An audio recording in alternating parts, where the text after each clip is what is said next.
in this country. I really appreciate that. Coming to your question, yes, I think one thing we need to do very well as a cricket team, which I believe other teams have done well, is have a succession plan for every player.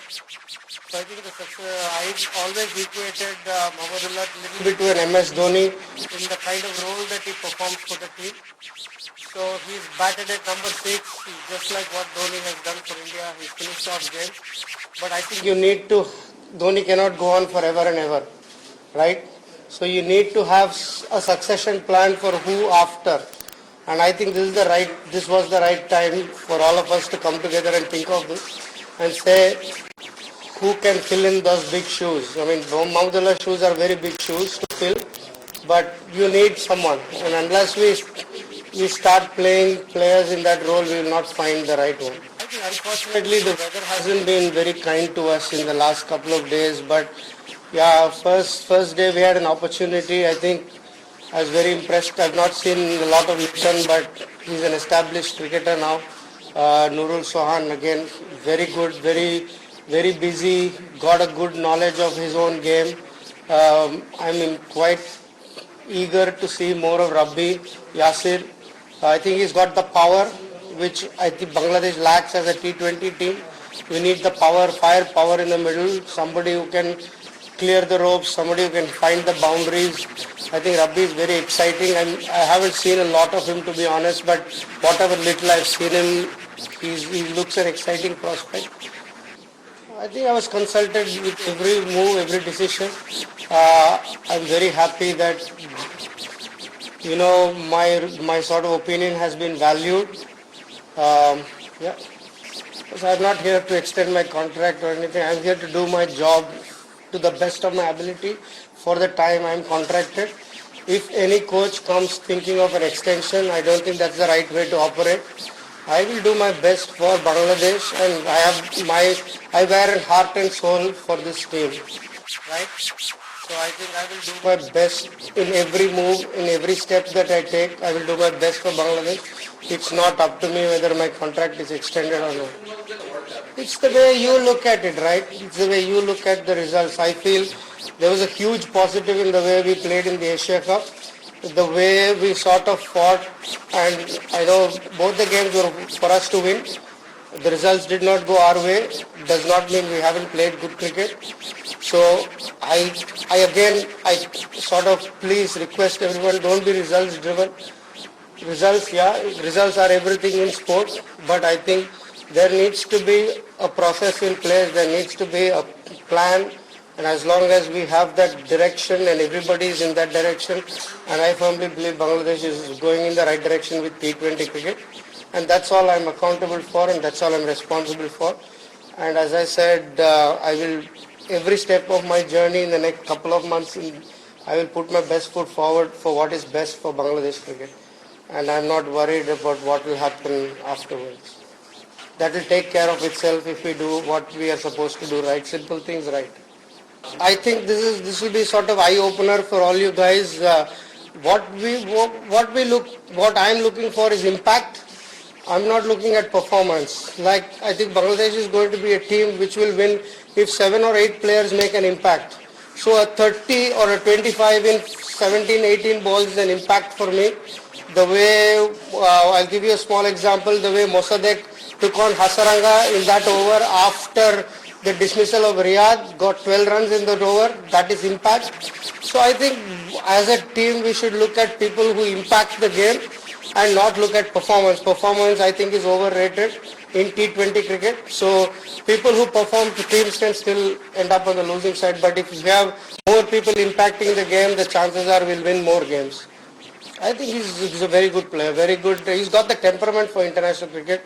Whatever little, again, I've not seen a lot of him, but whatever little I've interacted with him, seen him bat, I think he's got the temperament for international cricket, and he's got the game to play on bouncier wickets, to play the horizontal bat shots. So I think he's got the tools with him to make the impact that we're looking for. Something we want to address. We want to win critical moments in the game. I think Bangladesh, even not only in the Asia Cup, but even prior even in the last World Cup. After that, they've lost a lot of close T20 games. If some of the, I'm not saying we're going to win all the close games, but even if we can win 50% of the close games, the results or the overall results look a lot better. So why are we losing close games is something I'm really keen to understand. And I think where that comes is we need to have that critical moment awareness and win critical moments of the game. Like if we win the small little critical moments of the game, overall we can sort of string the results together and the chances are that we'll win close games. I think the barrier that we need to cross is winning those critical moments, and that is something we'll definitely work on as a team. So again, that's something I need to work out, whether it could be skill in some situations, it could be the execution, but it could also be the mental side. What is he thinking in those situations when he's not able to execute or when he executes? That's again the conversations that are ongoing, and I've already started having that with the leadership group. We've got a leadership group in the team, and we also have these chats regularly with the other members, one-on-one as well as in small groups. Again, I don't want to give too much away, do I? So I've got my secrets. I know I've got to have my cards close to my chest, and I really have a great idea of what the team composition is going to be. So I'm very clear of what I'm doing. Sometimes even playing out the first 2 overs with the new ball in Australia and New Zealand could be an impact. It's not about getting 20 runs in the first 2 overs, which is an impact. So even if we are 15 for no loss, it sets you up for a good power play, especially in Australia and New Zealand. I think the conditions, the early summer, will be challenging with the new ball. Australia played New Zealand, Bolt was outstanding, both teams were 40 for 4. So I think initially conditions are going to be challenging. So again, when we talk about impact, it's not the scoreboard, but how we read those conditions and how we adopt. And I think we've got all bases covered with the squad that we've selected, that we can read the conditions and make the impact where it's needed. I've had that one-on-one chat with him. He's a very exciting prospect. He's got great fast hands, very leg side dominated player. But I have given him where he areas. I think one thing we've done really well is communicated with every individual player as to why he's been picked or why he has not been picked. So I think that communication to the player is very important, and I think we have done that very well. I mean, I think he's a great team and he wants to do well, and and fielding is all about attitude. If you bring the right attitude to the field and you work hard on that skill, I think it's a different skill to batting and bowling. It's directly proportional. The harder you work, the better result. Whereas with batting and bowling, you can work as hard as you want, but you can still have a bad day. But on the field, I think if you put in the work, more often than not, you will have a good day, and that's reflected in casting performance. We've got a pretty good, we've got Rabbi, we've got Nurul, we've got Mossadegh, we've got Afif. So we've got all our bases covered with the middle order. I think it's one of the strongest middle orders that Bangladesh can have in this format of the game. Everybody needs to finish the game. It's not about whoever gets in has to take that responsibility, impact, and take the game deep. And all the names I mentioned to you, I think, are good enough to finish on their own day. It's never an easy conversation with people who have played. The most capped T20 player in Bangladesh. I think I've got utmost respect for him, and I had to be the bad man to have that conversation. We had to be, like, literally it was not me, it was quite a few people who were in that, but I had to be one of them. It was definitely not an easy conversation, but I think it went well.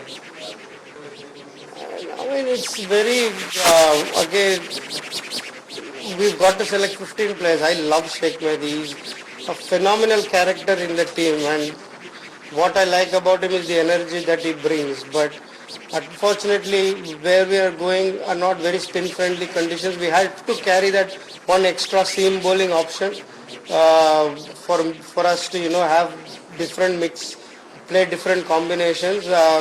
It was very close between Sheikh Mehdi and Nasum. Nasum has a great matchup with India and Pakistan with their top three.